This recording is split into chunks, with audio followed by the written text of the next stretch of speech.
आखिरी और चौथी बात जो नबी पाक सल्लल्लाहु अलैहि वसल्लम के ज़रिए बतलाई गई, वल हिक्मा। ये हिकमत बड़ी अजीब व गरीब चीज़ है।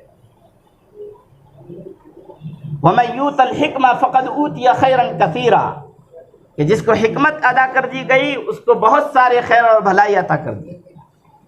अल हिकमत दाल्लतुल मोमिन अन्ना वजदहा फहुवा अहक्कु बिहा, कि हिकमत मोमिन की ख़ास तौर से गुमशुदा चीज़ है, जहाँ कहीं वो पाए वो उसको अपना ले। हिकमत से मुराद वो तमाम उलूम है जिसके ज़रिए क़यामत तक इंसानियत को फ़ायदा पहुँचाया जाए। हिकमत से मुराद वो तमाम उलूम हैं जिसके ज़रिए क़यामत तक इंसानियत को फ़ायदा पहुँचाया जाए। उन्हीं में से एक इल्म तिब है। आज मैं इस पे थोड़ी सी तफसील के साथ बात कर लूँ। इल्म तिब यानी डॉक्टरी की तालीम। डॉक्टरी की तालीम हिकमत के तहत है। डॉक्टरी की तालीम इस्लामियात में से है। हुज़ूर पाक सल्लल्लाहु अलैहि वसल्लम की ज़िंदगी और अहादीस को अगर आप पढ़ेंगे तो बाज़ाब्ता अहादीस की किताबों में बाबुत्तिब और किताबुत्तिब एक बाब है। अल्लामा इब्न क़य्यिम रहमतुल्लाहि अलैह ने और अल्लामा सुयूती रहमतुल्लाहि अलैह ने अब तिब्बुन नबवी पर बहुत बड़ी बड़ी किताबें लिखी। हुज़ूर पाक सल्लल्लाहु अलैहि वसल्लम जहाँ पर एक बहुत बड़े डॉक्टर और बहुत बड़े तबीब थे जिस्मानी एतबार से, वहीं रूहानी एतबार से आप नबी थे। हुज़ूर पाक सल्लल्लाहु अलैहि वसल्लम ने इसकी तालीम सहाबा को भी दी। लिहाजा सहाबा में से, सहाबियात में से दो सहाबिया का नाम आता है। हज़रत आयशा सिद्दीक़ा रज़ी अल्लाह ताला अन्हा, वो एक बेहतरीन तबीबा थी, और हज़रत रफ़ीदा रज़ी अल्लाह ताला अन्हा जो अंसारी सहाबिया थी, बहुत बड़ी तबीबा और डॉक्टर थी। मस्जिद नबवी के सहन में एक जगह मुंतखब किया गया था शिफा खाने के नाम पर।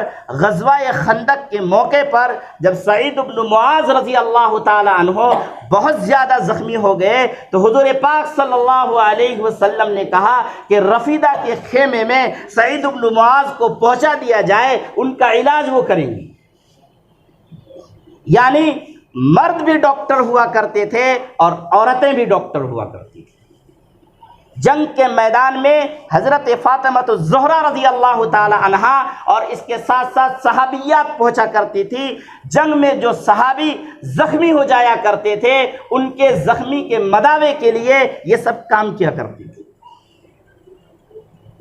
उसके बाद के ज़माने को अगर आप मुताला फरमाएंगे तो वलीद बिन अब्दुल मलिक के ज़माने में बाज़ाब्ता एक बहुत बड़ा हॉस्पिटल कायम किया गया।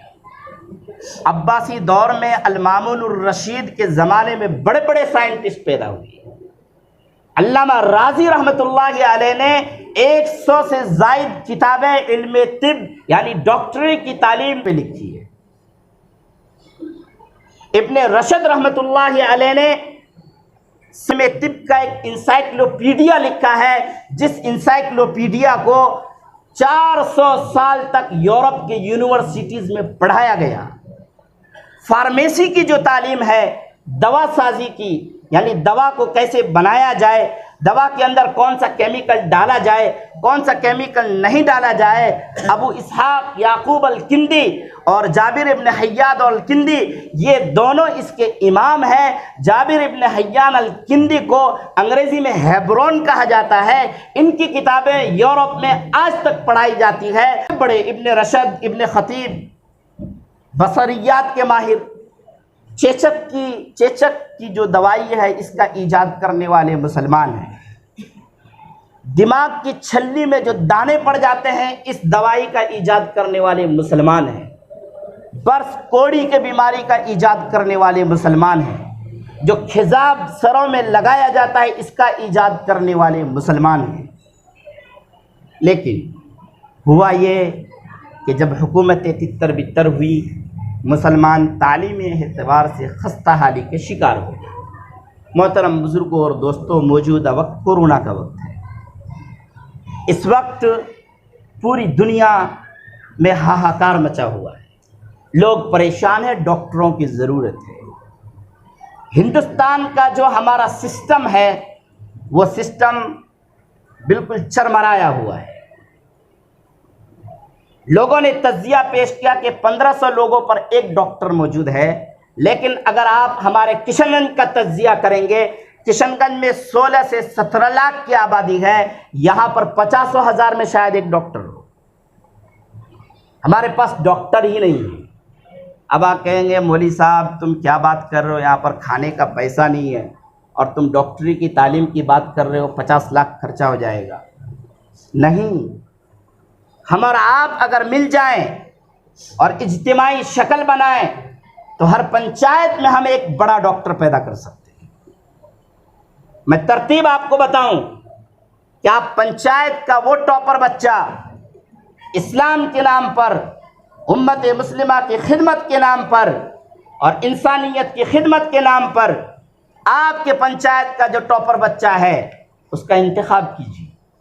उस बच्चे का दिमाग, उस बच्चे का जहन अगर डॉक्टरी की तरफ, बायोलॉजी की तरफ जा रहा है, इल्म तिब की तरफ जा रहा है, तो आप फंडिंग कीजिए, उसको पढ़ाइए। दूसरी और तंजीमों ने इस तरीके से फंडिंग की और बच्चों को पढ़ाया तो आज उनकी खिदमतें हो रही हैं और फंडिंग की जा सकती है। हम लोगों ने लोगों को तरतीबें बताई है। अगर पंचायत में 10 से 12 हज़ार की आबादी होती है, हर आदमी 1 रुपये पर डे सिर्फ तालीम के नाम पर जमा करें, तो अगर आधे लोग भी पैसे जमा करते हैं, मोहतरम बुजुर्गों और दोस्तों, 5,000 रुपये पर डे जमा हो सकते हैं। अगर 5,000 लोग 1 रुपये करके दे दे तो जो 1.5 लाख रुपये माहाना, 18 लाख रुपए सालाना होते हैं। आप अपने पंचायत से किसी एक बच्चे को बहुत बड़ा डॉक्टर बना सकते हैं, बहुत बड़ा साइंटिस्ट बना सकते हैं, बहुत बड़ा इंजीनियर बना सकते हैं और आपका मुआशरा और आपका समाज इल्मी एतबार से बुलंदी हासिल कर सकता है। इसके लिए किसी चीज़ की ज़रूरत नहीं है, दिलों को साफ करने की ज़रूरत है, इज्तिमाइयत को पैदा करने की ज़रूरत है। 30 करोड़ की इतनी बड़ी आबादी ज़लीलो ख़ार है सिर्फ इस वजह से कि हर आदमी ने अपनी शख्सियत की तरफ बुलाया, अपनी ज़ात की तरफ बुलाया, अपने इदारे की तरफ बुलाया, इस्लाम की तरफ नहीं बुलाया, इज्तिमाइयत की तरफ नहीं बुलाया, अल्लाह और उम्मत मुस्लिमा की तरफ नहीं बुलाया। मैं आपसे अर्ज़ करूं, हमारा ये इलाका नाखानदा और पसमानदा कहलाया जाता है, लेकिन इस इलाके से इज़्ज़त का चिराग जलेगा, वक़ार और एतबार का चिराग जलेगा अगर आप और हम अज़म कर लेंगे। मैं ये गुजारिश करता हूँ कि आज जब मैं आप हजरात से ये बात कर रहा हूँ तो मुझे उम्मीद है कि आप हजरात यहाँ से एक अज़म लेकर उठेंगे और रायपुर पंचायत से वो काम शुरू होगा और फिर रायपुर पंचायत से हम एक इज्तिमाई सिर्फ 1 रुपये मैं किसी फ़कीर को ऐसे ही दे देता हूँ, बल्कि फ़कीर भी आज 1 रुपये नहीं लेता है। फ़कीर को कम से कम 5 रुपये देना पड़ता है, जब जाकर तो मुस्कुरा के जाता है, वरना गाली दे के जाता है। 1 रुपये हर आदमी बगैर कहे अपने यहाँ सुबह उठ करके डाल दे अल्लाह के नाम पे कि मैं मेरे मुआशरे के बच्चों को पढ़ाऊँगा। और मैं आपको बताऊँ, अगर उम्मत मुस्लिमा इज्जत चाहती है तो उम्मत मुस्लिमा को ये काम करना पड़ेगा। पूरी दुनिया की सबसे छोटी अक़लियत यहूदी है, पूरी दुनिया में इनकी तादाद सिर्फ 1,65,00,000 है और जितने बड़े डॉक्टर्स हैं वो उनके हैं, जितने बड़े इंजीनियर हैं वो उनके हैं, जितने बड़े साइंटिस्ट हैं वो उनके हैं। क्यों?